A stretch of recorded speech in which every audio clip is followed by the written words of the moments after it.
জামিন পেলেন খালেদা জিয়ার গাড়ি ভরে হামলার আসামি।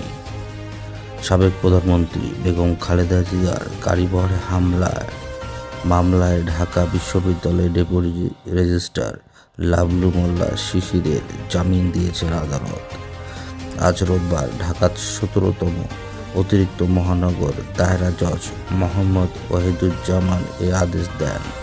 ঢাকার অপরাধ ও তথ্য প্রসিকিউশন বিভাগের উপপুলিশ কমিশনার মিয়া মোহাম্মদ আশিস বিন হাসান এ বিষয়ে গণমাধ্যমকে জানিয়েছেন।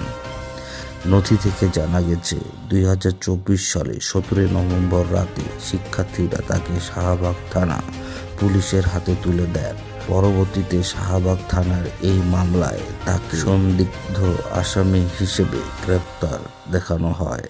এজাহারে বলা হয়েছে, ঢাকা উত্তর সিটি কর্পোরেশনের নির্বাচনী বিএনপি সমর্থিত প্রার্থী তাবিথ আউয়ালের পক্ষে 2015 সালের 22 এপ্রিল গুলশানের বাসভবন থেকে গাড়ি বহর নিয়ে বের হন।